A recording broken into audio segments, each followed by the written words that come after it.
stranger spiked your drink and you woke up vomiting blood with a migraine, diarrhea and zero memory of the night before, you'd call the cops and you would call it assault.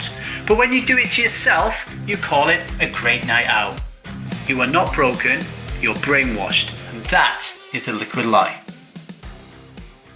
Ba ba boo boo, ba ba boo boo. What if I told you that every hangover you've ever had wasn't a mistake, but a decision, a ritual, a slow, socially acceptable suicide note disguised as just a few drinks?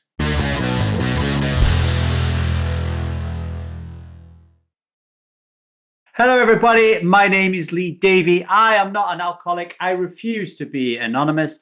I am someone who lives a self-led life, alcohol-free as fuck, and I spend every waking moment of that life helping other people do the same, like right now. Welcome to the 1000 Days Sober Podcast, your daily dose of anything and everything that is in the sobriety space, related to alcohol reliance, related to the liquid lie, related to living a self-led life. And today we are going to talk about hangovers, but not just the throbbing headaches, the vomit-soaked duvets, and the kebab-fueled regret. We're going to talk about the sheer insanity of it all. Because the truth is, every time you take a sip of alcohol, you are willingly poisoning your body.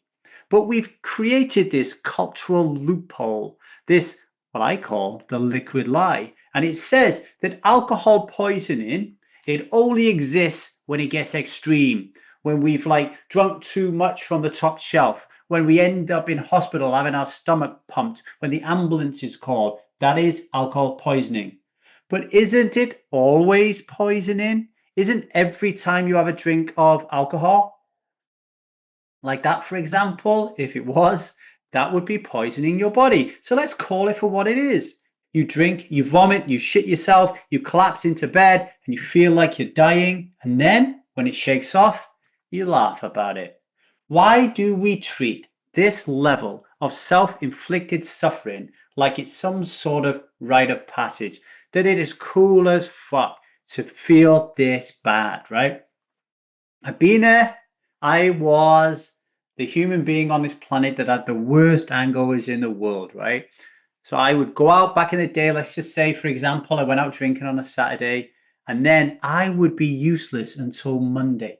I would lie in bed on a Sunday, I'd have a bucket by the side of me and a bottle of water, and I would drink the water and throw it up into the bucket time and time again. Sometimes blood would come up, most of the time yellow bile. I had the biggest headache ever. If I opened my eyes, I felt like blinding pain in my head. I was terrible. And I was no use to anybody. And then at the end of the night, when it started to peter off a little bit, I would buy the worst greasy takeaway you could ever find. All right. It's not just the alcohol that poisons you. It's the shit you eat afterwards when you have an hangover, right? And it was this cycle of self-abuse, and there's no other word for it. It is self-abuse that I labeled a good night out. And I want to talk about this weekend. Because this weekend, two things happened in Cardiff. One, the Stereophonics played at the Principality Stadium. Two, I went to the beach with my family. And I called a friend of mine up and I said, hey, we're going to the beach with the family. Do you want to come and meet us down there? We'll have a good crack down there. And my friend said, no, I can't because I'm going to see the Stereophonics on Saturday night. But I was going to the beach on Sunday. So what he really meant was, I can't come to the beach on Sunday because I'm going to be sick. He was planning his hangover like it was part of the gig. Now, I've done exactly the same. I'll tell you, I didn't watch the Stereophonics this weekend, but I have seen the Stereophonics before, back when I was a lush. So I was alcohol reliant when I got tickets to watch the Stereophonics in the Principality Stadium. And guess what happened? I blacked out.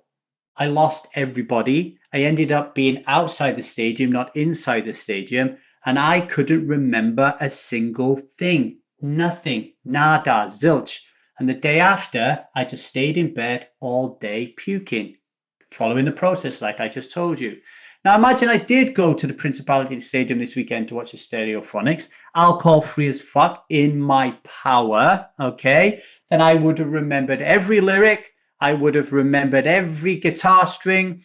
When he played Traffic, I probably would have cried and felt really emotional. And I would have woken up the next day energized, and I would have gone to the beach with my wife and daughter and had a really good fucking laugh.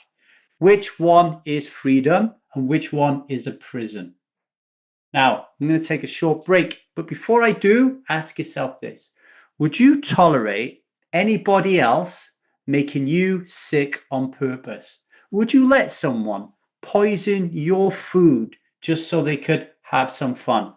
So why do you do it to yourself? Just sit with that until we come back.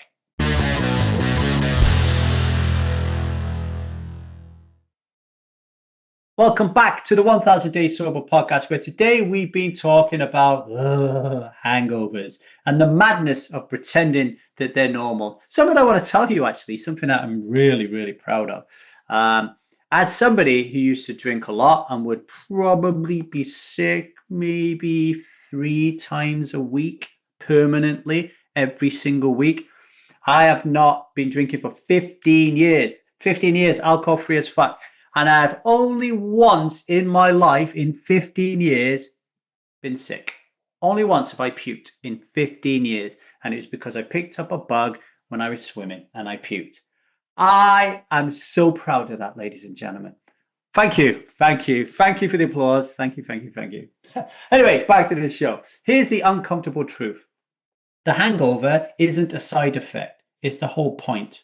It's proof that you were willing to destroy your body, temporarily abandon your family, and erase your memories for a momentary high that you can't even remember. And worse, it's expected of you. It is celebrated. And if you choose not to do it, you are mocked. Okay? Do you remember the movie The Sixth Sense? Do you remember that really strong, powerful scene where you realize that the girl's mother has been secretly poisoning her daughter to keep her sick and dependent? It's absolutely horrifying until you realize that every weekend, or for some of us every day, we are doing the same thing for ourselves. But when I bring this up in conversation to people who are alcohol reliant, they just fucking laugh at me. Man, I was just fucking wrecked. Oh my God, the hangover was brutal. It's like it's funny. It's like it's worth it. And as I've said before repeatedly, and you'll find it in the Strive method, absurdity and making this whole thing absurd is a big part of the liquid lie.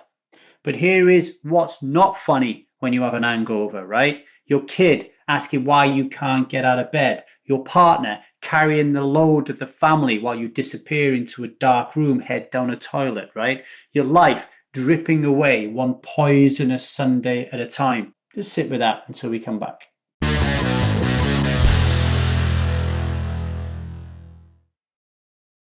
Okay, today I will not drink because I am not going to poison my presence today. You were not born to make yourself sick. You were born to feel, to remember, to live. So ask yourself, Striver, what would your weekend look like without the need to recover from it? I hope that helped you, ladies and gentlemen. If it did, and you see the madness of the hangover hustle, please rate and review the show for me. I'd really appreciate it, okay?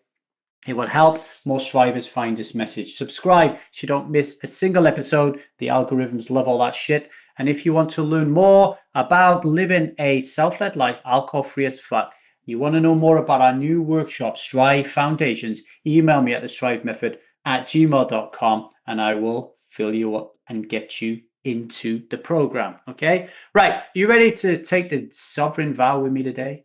Hand on your heart, hand on your belly, big deep breath. Okay, repeat after me. I am a striver who is alcohol free as fuck. And today I will not drink because that is not what I do and that is not who I am. Until tomorrow, much love and strive on, everybody.